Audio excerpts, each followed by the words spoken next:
Jadi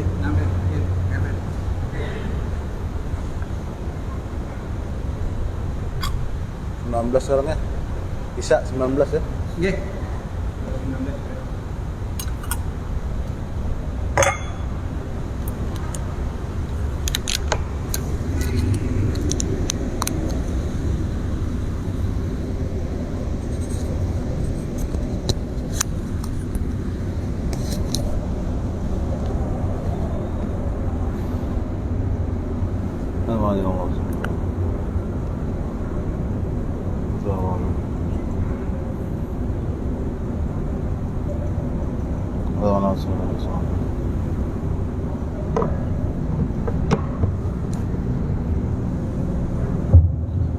الفاتحة. بسم الله الرحمن الرحيم. الحمد لله رب العالمين.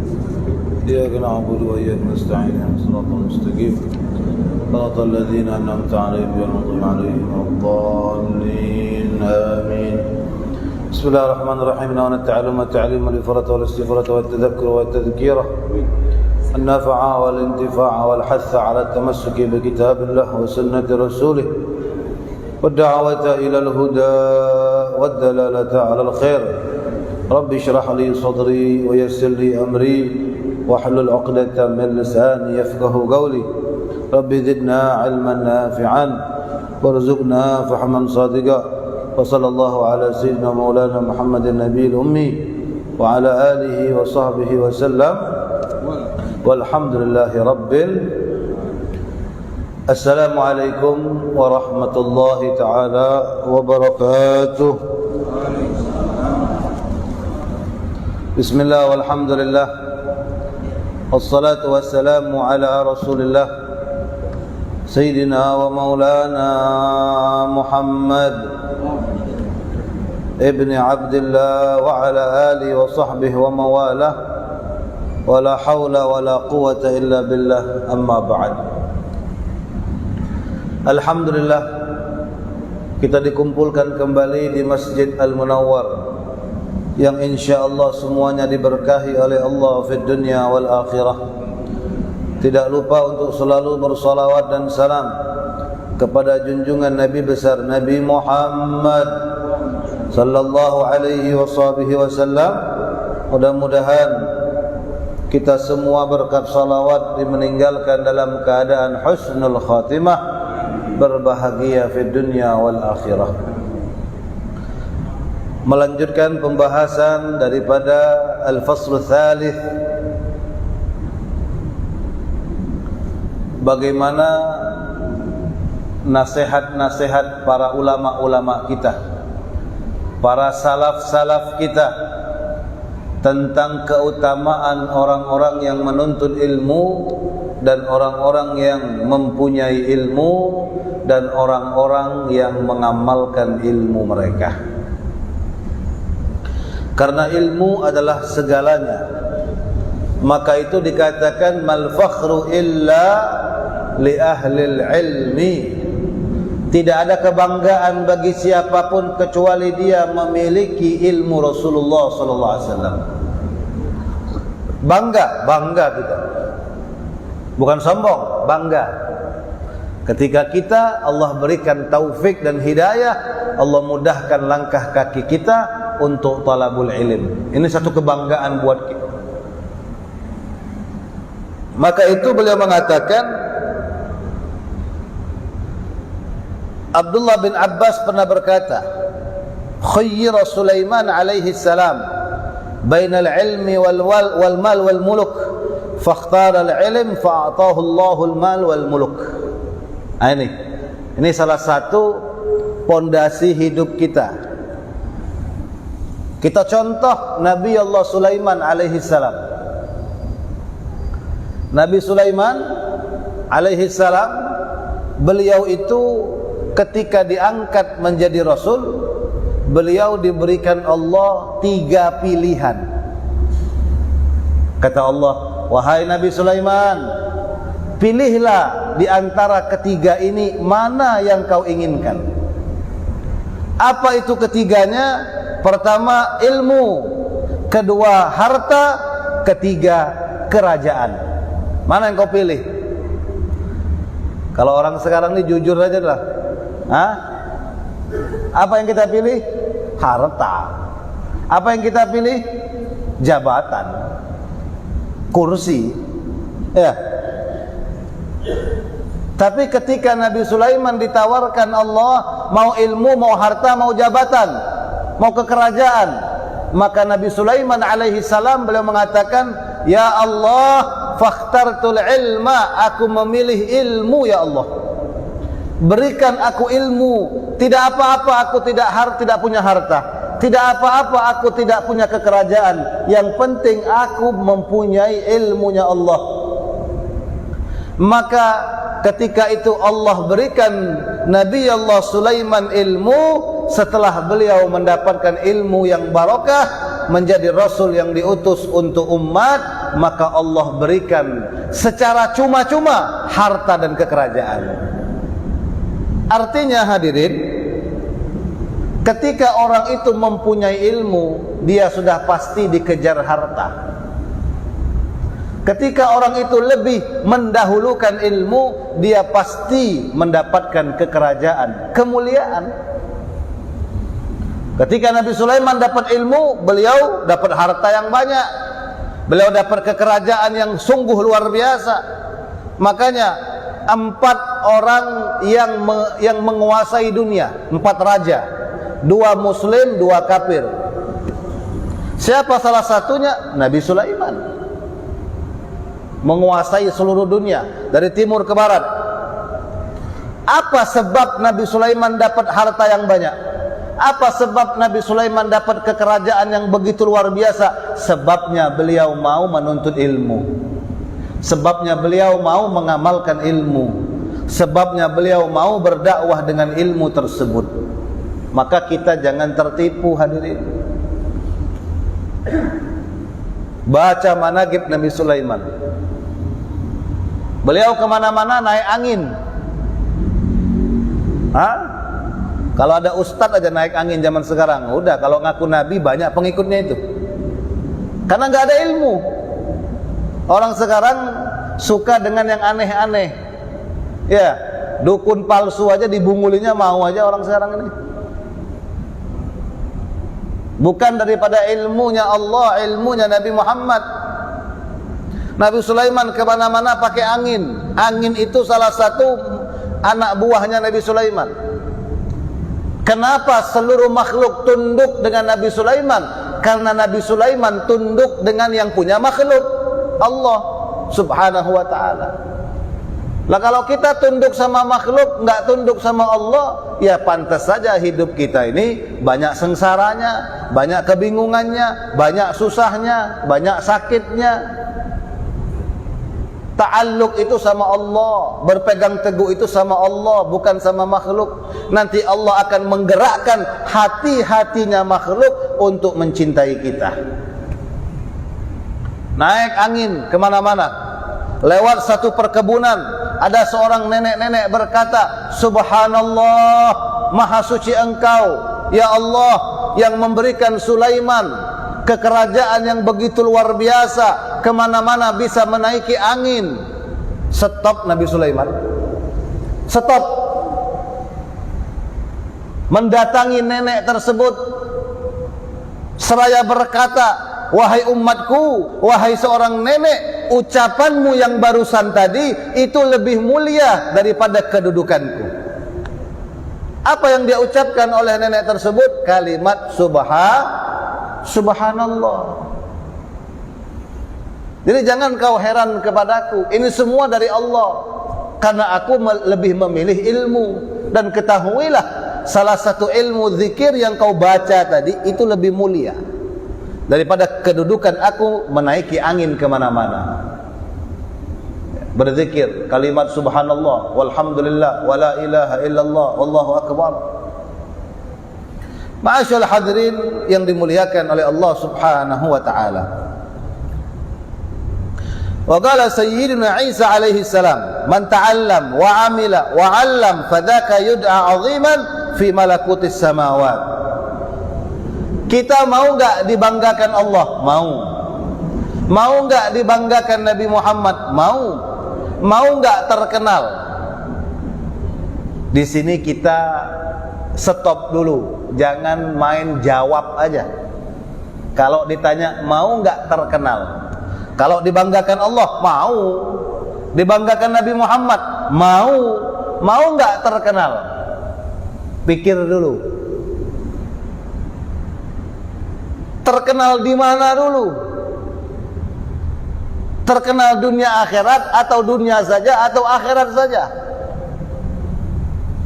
Nabi Isa alaihi salam berkata, barang siapa yang mau belajar, yang mau beramal, yang mau mengajar, maka dia akan dipanggil dengan kedudukan, keterkenalan, kemasyhuran, kemuliaan di mana? Malakutis samawat. Di langit. Dibanggakan di langit. Di hadapan para makhluk Allah di langit. Para malaikat, para bidadari, semua makhluk.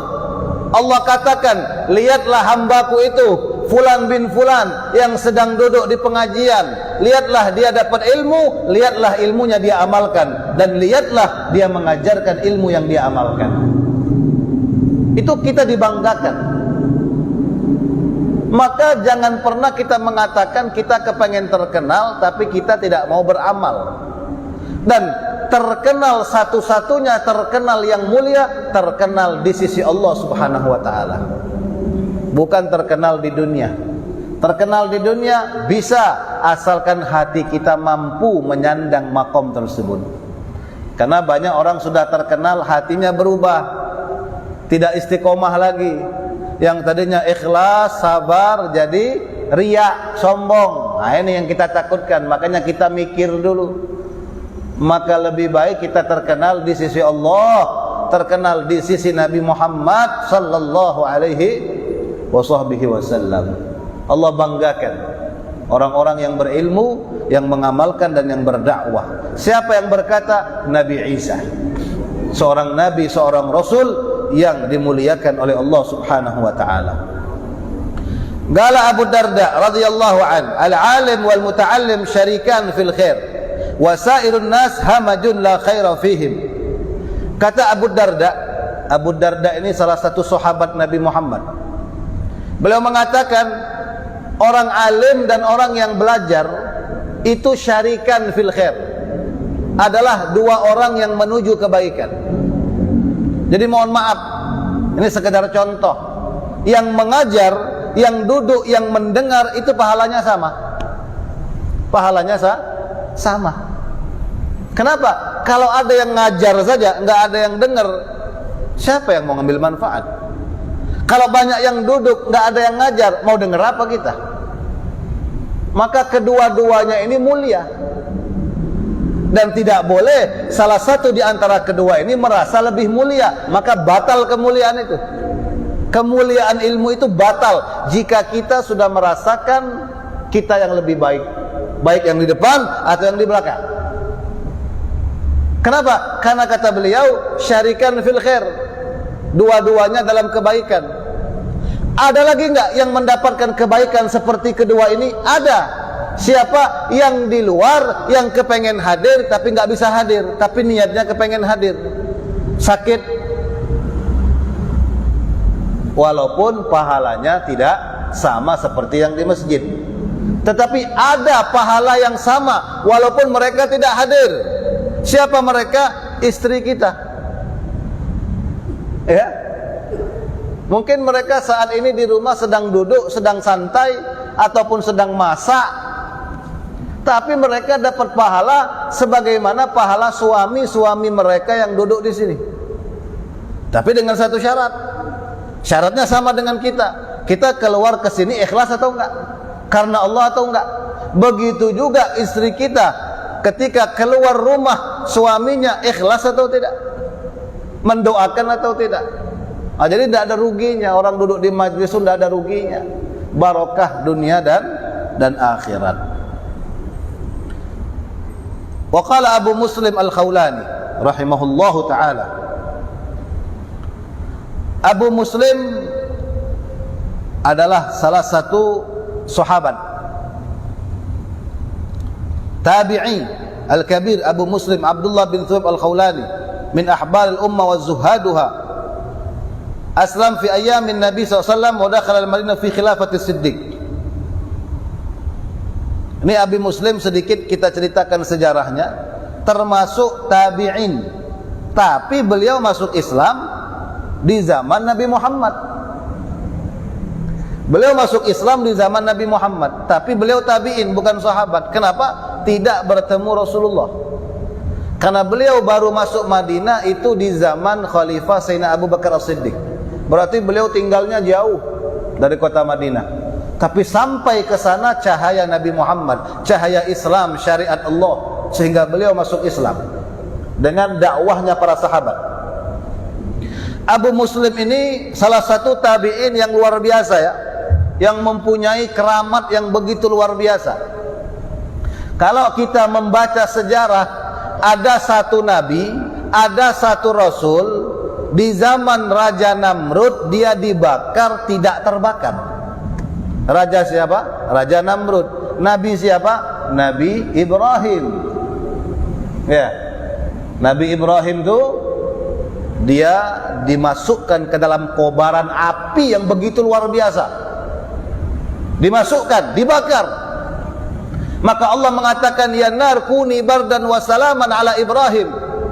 Wahai api, jadilah kau dingin dan penyelamat. Dingin dan penyelamat untuk Ibrahim. Andai Allah hanya berkata dingin saja, itu Nabi Ibrahim kedinginan. Dingin dan penyelamat. Itu apa namanya? Mukjizat. Beliau tidak terbakar. Sampai api itu padam, beliau tidak terbakar, sehat walafiat. Itu mukjizat seorang nabi, seorang rasul. Bayangkan hadirin, mukjizat ini bisa Allah turunkan kepada seorang tabi'in daripada umat Nabi Muhammad. Siapa namanya? Abu Muslim Al-Khawlani. Beliau bertemu dengan Al-Aswad Al-Ansi, nabi palsu. Ya.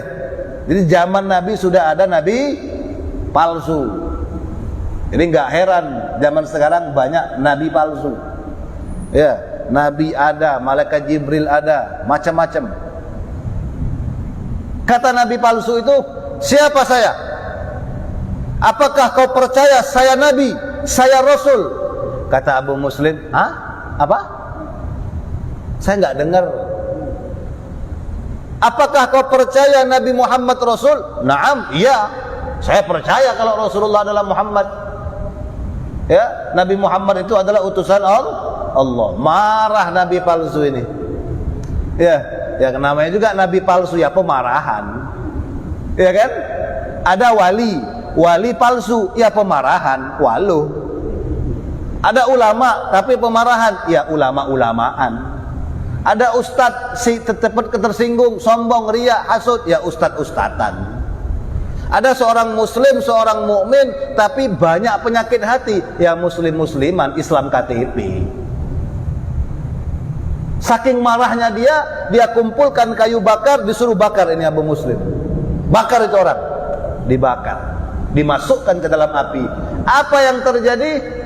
Percis sama dengan yang terjadi Nabi Allah Ibrahim. Bahkan yang lebih luar biasa lagi, Abi Muslim ini ketika dibakar wahwa yusalli, salat di dalam api. Sampai kapan? Sampai api itu padam. Api yang menjadi dingin dan memberikan keselamatan untuk Abi Muslim Al-Khawlani. Ini belum ketemu Rasul. Hanya beriman dengan Rasul, mengamalkan ilmunya, menyebarkan ilmunya. Ketika beliau mendengar wafatnya Nabi Muhammad, beliau pun ke kota Madinah, tapi enggak sempat ketemu Rasulullah. Sampainya di kota Madinah, beliau disambut oleh Sayyidina Abu Bakar As-Siddiq, Sayyidina Umar bin Khattab. Apa kata Sayyidina Umar? Alhamdulillah. Nah, dengar kalimat yang diucapkan oleh Sayyidina Umar ketika bertemu dengan Abi Muslim Al-Khawlani. Kata Sayyidina Umar, alhamdulillah segala puji bagi Allah yang tidak mematikan aku sebelum aku bertemu Abu Muslim yang mempunyai keramat sebagaimana mukjizat Nabi Ibrahim. Jadi sahabat itu bangga mempunyai seorang Muslim yang mempunyai keramat yang begitu luar biasa, dimuliakan. Itu ketawaduan Sayyidina Umar, ketawaduan Sayyidina Abu Bakar, dan rasa syukur mereka ketika melihat orang-orang yang dicintai oleh Allah Subhanahu wa taala. Ya. Nah, beliau pernah berkata, "Masalul ulama fil ardi masalun nujum fis sama." Perumpamaan orang yang berilmu itu seperti masalun nujum, bintang yang ada di langit. Idza badat linnas ihtadau biha. Kalau bintang itu terang, bintang itu kan semuanya, termasuk bulan dan sebagainya, penerang untuk bumi. Ya. Kalau terang, bumi aman, tapi kalau redup maka gelap, tahayyaru, kebingungan. Kita ini kebingungan hadirin, kalau tidak ada matahari, tidak ada bintang, tidak ada bulan, kebingungan. Nah, begitulah perumpamaan orang yang berilmu. Maka itu Abul Aswad Ad-Du'ali beliau pernah mengatakan, laisa syai'un a'azza minal ilm. Tidak ada sesuatu yang paling mulia kecuali orang yang mau mengambil ilmu. Al-muluk hukam 'alan nas wal ulama hukam 'alal muluk. Kata beliau, raja itu menjadi pemimpin untuk rakyat, tapi ulama itu hukam, menjadi hakim untuk para raja. Ini yang benar. Ya, ulama dan umara itu saling berjalan bersama dalam syariat Nabi Muhammad SAW. Artinya pangkat orang yang berilmu itu melebihi presiden. Jangankan menteri, gubernur, wali kota, tidak ada apa-apanya itu. Hah? Pangkat kita nih yang hobi majelis, yang hobi mencatat ilmu, yang diamalkan ilmunya, yang disebarkan ilmunya, itu nggak bisa ditandingi sekalipun presiden hadir. Kecuali presidennya ulama juga, kecuali presidennya waliullah juga. Nah, kalau zaman dulu presidennya wali-wali semua. Jadi jabatan orang yang berilmu itu nggak main-main Allah berikan. Makanya beliau mengatakan tadi, presiden itu pemimpin rakyat, ulama pemimpinnya presiden di atasnya. Jadi ketika kita Allah berikan kemudahan dalam menuntut ilmu, jangan pernah kita sia-siakan hal tersebut. Sebagaimana Nabi Sulaiman ketika beliau pilih ilmu, dapat harta, dapat kekerajaan. Ya. Qala Abu Sufyan bin Uyainah, beliau pernah mengatakan, lam yu'ta ahad fid dunya syai'an afdal minan nubuwah. Tidak ada satupun yang bisa menandingi kenabian. Ini salah satu nikmat yang Allah berikan di dunia adalah kenabian. Wa ma ba'da nubuwah, dan apa sesuatu yang paling afdal setelah kenabian? Al-ilm wal fiqh, ilmu syariat, ilmu fiqh. Faqila amman hadha 'anil fuqaha kullihim. Semua itu akan Allah berikan kepada orang-orang yang mau menuntut ilmu. Ya, jadi Allah itu memberikan nikmat yang terbesar, kenabian, rasul, jadi nabi. Setelah itu para ulama atau orang-orang yang mau duduk di pengajian mengambil ilmu Nabi Muhammad sallallahu alaihi wasallam. Makanya Imam Syafi'i sering memberikan nasihat kepada kita. Mau kaya di dunia, ada ilmunya. Mau selamat di akhirat, ada ilmunya. Mau dua-duanya, ada ilmunya. Ya. Makanya Imam Syafi'i luar biasa. Imam Syafi'i itu salah satu orang yang hidupnya sangat sederhana. Bisa kita katakan miskin. Anak yatim dari kecil, dididik oleh seorang ibu. Tapi 7 tahun hafal Quran, 9 tahun hafal Muwatta, 15 tahun beliau sudah bisa memberikan fatwa. Ada enggak guru-guru kita yang berkata kepada kita seperti ini, udah cari guru yang lain saja, ilmu saya sudah habis? Ada enggak? Gak ada. Belum terdengar di zaman sekarang guru itu kehabisan ilmu sama murid. Kamu pergi ke sana aja, Nanti guru ini ngomong, kamu pergi ke sana aja. Ilmu saya sudah habis. Dimakannya semua sama Imam Syafi'i. Nah, itu orang yang menuntut ilmu. Jadi sangat wajar beliau itu menjadi imam mazhab yang sudah disabdakan Rasulullah akan datang salah satu orang Quraisy ilmunya memenuhi alam semesta. Kata ulama, Rasulullah itu membicarakan tentang Imam Syafi'i. Karena satu-satunya imam mazhab dari suku Quraisy Imam Syafi'i yang bertemu nasabnya ke kakeknya Rasulullah sallallahu alaihi wasallam. Tapi lihat bagaimana cara beliau menuntut ilmu, susah payah hadirin. Kata Imam Syafi'i, aku menuntut ilmu 16 tahun tidak pernah kenyang. 16 tahun tidak pernah kenyang. Artinya lapar terus. Kenapa bisa lapar terus? Kata Imam Syafi'i, orang yang lapar semangat dalam menuntut ilmu dan beribadah. Tapi kalau orang kenyang, bawaannya ngantuk, mau tidur, hilang ibadah. Makanya kata Sayyidina Umar bin Khattab, dalam mencari ilmu jangan terlalu kenyang. Makan secukupnya, untuk menambal rasa perut udah cukup. Sederhana saja. Karena orang yang terlalu kenyang itu nggak bakal masuk ilmu. Sekalipun dia duduk di sini cari senderan, nah kenyang dah. Hah? Maka itu ma'asyul hadirin yang dimuliakan oleh Allah Subhanahu wa taala, man la yuhibbul ilm la khaira fi. Orang yang tidak cinta ilmu tidak ada kebaikan hidupnya. Fala takun bainak wa bainahu ma'rifah wala sadaqah. Orang yang tidak kenal ilmu, dia tidak tahu mana yang benar, mana yang salah. Kenapa? Fa innal ilma hayatul qulub wa misbahul basair. Karena ilmu itu yang menghidupkan hati dan menghidupkan mata batin. Itu semuanya karena ilmu. Ada seorang ulama namanya Al-Fathun Al-Mausili. Beliau pernah berkata, "Alaysal marid idza muni'a at-ta'am wasyarab wad-dawa yamut."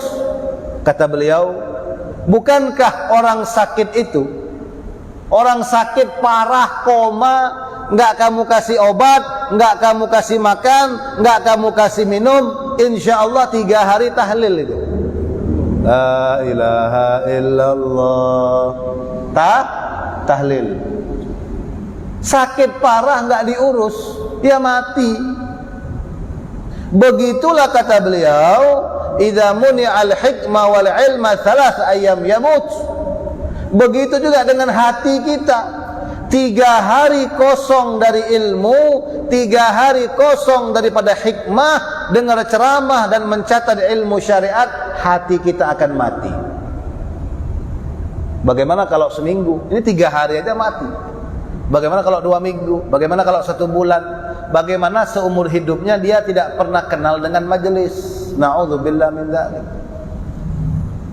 Makanya betul apa yang dikatakan Al-Imam Al-Ghazali. Imam Ghazali adalah salah satu imam besar, imam kebanggaan Ahlus Sunnah wal Jamaah. Al-Imam Al-Ghazali adalah imamnya para habaib. Beliau punya kitab banyak. Salah satu kitabnya Ihya Ulumuddin.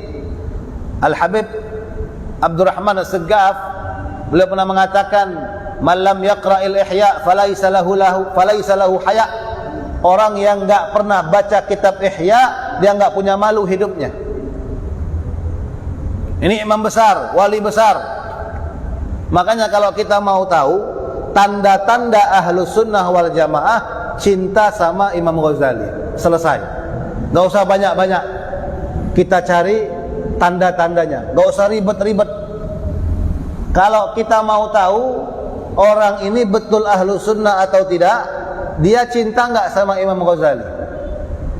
Kenapa? Karena banyak di akhir zaman kelompok-kelompok yang mencaci maki Imam Ghazali, yang gak suka sama kitab Ihya Ulumuddin. Secara terang-terangan mereka mengatakan Ihya Ulumuddin hadisnya dhaif semua. Ini kalah-kalah Imam Ghazali. Tahu dari mana dia? Al-Imam Al-Ghazali selalu yagodhoh sama Rasulullah. Yagodhoh kayak kita ini, ketemu Nabi setiap hari. Bahkan Al-Imam Al-Habib Abdullah Al-Haddad, beliau kitab-kitabnya banyak meringkas daripada Al-Imam Al-Ghazali. Ta'alluq kuat luar biasa. Imam Haddad kalau bingung tentang satu hadis, beliau bertanya langsung sama Rasulullah. Itu kehebatan mereka, hadirin. Bisa terjadi dengan izin Allah. Seberapa dekat dengan Nabi Muhammad sallallahu alaihi wasallam. Jadi orang yang benci Imam Ghazali, nggak senang sama Imam Ghazali, nggak usah ngaku ahlu sunnah. Sekalipun mereka ngaku itu palsu. Makanya Al-Imam Asy-Syadzili, beliau pernah bermimpi bertemu dengan para rasul. Dari Nabi Adam sampai Nabi Muhammad. Kumpul. Maka di situ ada Nabi Musa alaihi salam. Nabi Musa bertanya kepada Rasulullah, "Ya Rasulullah, wahai Nabi Muhammad, saya mendengar hadis engkau mengatakan ulama ummati ka anbiya Bani Israel." Tuh lihat, hebat enggak ulama Nabi Muhammad? Ulama umatku itu pangkatnya seperti nabi-nabi Bani Israel. Sedangkan Nabi Musa termasuk nabi Bani Israel. Jadi penasaran Nabi Musa, "Wahai Muhammad, tolong tunjukkan satu aja. Gimana sih ulama umatmu itu yang pangkatnya itu luar biasa?" Ya tadi, seperti Abi Muslim tadi ya. Nabi Ibrahim itu mukjizat, dibakar tidak terbakar, tapi terjadi dengan seorang tabi'in umat Nabi Muhammad. Bahkan sholat lagi dalam api. Maka Nabi Musa penasaran, "Coba tunjukkan aku bagaimana sih ulamanya umatmu." Senyum Nabi Muhammad, "Akan kuhadirkan." Siapa yang dipanggil? Al-Imam Al-Ghazali. Itu kan cuma mimpi. Kita ini lihat-lihat dulu siapa yang mimpi. Kalau kamu yang mimpi ya tidak percaya. Ini yang mimpi, ini wali, imam besar, ahli thariqah, ahli ma'rifah. Jadi dibedakan, jangan disamakan. Dipanggil Rasulullah Al-Imam Al-Ghazali. Duduk. Ini Nabi Musa mau ngobrol. Mau dites sama Nabi Musa. Katanya ulama umat Nabi itu luar biasa mulianya, pangkatnya seperti Nabi Bani Israel. Ditanya sama Nabi Musa, "Mas muka?" Kata Nabi Musa kepada Imam Ghazali, "Siapa namamu?" Maka Imam Ghazali menjawab, setelah melihat Nabi Muhammad, jawab kata Rasulullah, "Ismi, namaku Muhammad bin Muhammad bin Muhammad." Stop, kata Nabi Musa. "Kamu itu saya tanya nama, bukan bin siapa, bin siapa." Etikanya seperti itu kalau ditanya. Dimarahi Imam Ghazali sama Nabi Musa. Kan saya nanya nama. Kalau ditanya siapa namamu, ya Muhammad saja, nggak usah pakai bin, enggak. Saya nanya nama aja. Digitukan sama Nabi Musa, ngetes. Nama Imam Ghazali itu sama dengan nama Nabi Muhammad. Muhammad bin Muhammad bin Muhammad. Gelarnya Abu Hamid. Ya, beliau punya saudara namanya Ahmad. Dua-duanya jadi ulama.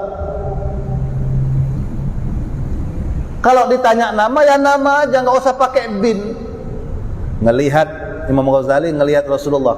Kalau bahasa kita nih, gimana wahai Rasulullah? Jawab nggak nih? Jawab nggak nih? Jawab kata Rasulullah. Ya kalau bahasa kita, selesaikan. Sekarang saya tanya, kata Imam Ghazali, ditanya Nabi Musa, "Wahai Nabi Allah Musa," tapi tentu dengan adab ya. Ini kan sekedar cerita. "Wahai Nabi Musa, di dalam Al-Quran Allah pernah bertanya kepadamu, 'Wahai Musa, apa yang di tanganmu?' Lalu kau menjawab, 'Ya Allah, ini tongkat. Tongkat ini untuk aku berdiri, untuk aku ini, untuk ini, untuk ini.' Mana yang gak lebih punya etika? Yang gak punya etika itu sebetulnya siapa? Kamu ditanya, ya kalau ditanya apa yang di tangan, ya tinggal jawab aja, 'Tongkat ya Allah.' Kenapa kamu jawab terlalu panjang?" Senyum Nabi Musa, geleng-geleng kepala. Ini baru satu yang dipanggil ini, belum dua ini. Nah, itu ulamanya umat Nabi Muhammad, luar biasa. Jadi Al-Imam Al-Ghazali beliau mengatakan, walaqad sadaqa rahimahullah fa inna ghidha'al qalbi al-ilmu wal hikmah. Makanan lambung kita ini itu makanan yang kita konsumsi setiap hari. Bagaimana kalau kita nggak makan? Lapar. Wong bulan puasa aja yang paling dinanti itu azan maghrib. Kenapa? Bisa makan. Kalau bulan di luar bulan puasa nggak pernah ditunggu azan maghrib itu. Tapi kalau sudah Ramadan azan maghrib, nggak makan ya sakit, kurang sehat, lemes. Begitu juga hati kita butuh makanan, hadirin. Justru makanan hati kita ini lebih kita perhatikan, yaitu ilmu dan hikmah. Maka akan hidup hati tersebut sebagaimana badan akan sehat ketika diberi makan. Jadi hati kalau nggak dikasih makan, dengar ceramah, baca kitab, dengar nasihat, baca Quran dan sebagainya, akan mati. Tidak akan dia merasakan manfaat akhirat lagi. Dia akan hanya cinta kepada dunia dan dunia dan dunia. Na'udzubillah min dzalik. Matanya tertutup, telinganya tertutup, semuanya tertutup. Kalau orang hanya yang dikejar perut, bukan hati. Ya, jadi kita harus seimbang dong. Makanan untuk perut kita ada, makanan untuk hati kita ada. Kenapa? Karena pemimpin anggota tubuh kita ini adalah hati.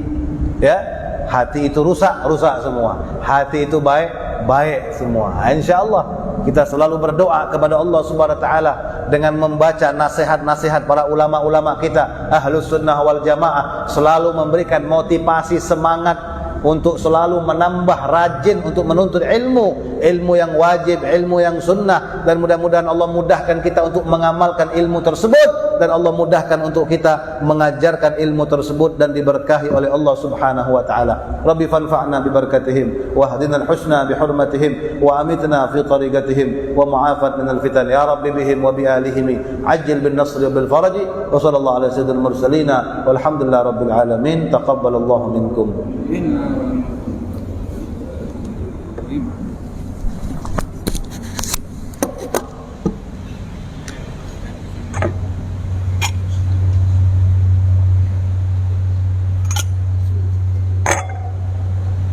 Bismillah, terima kasih banyak. Terima kasih, Bib. Alhamdulillah. Oke. Sehat, Bib. Doakan. Ya.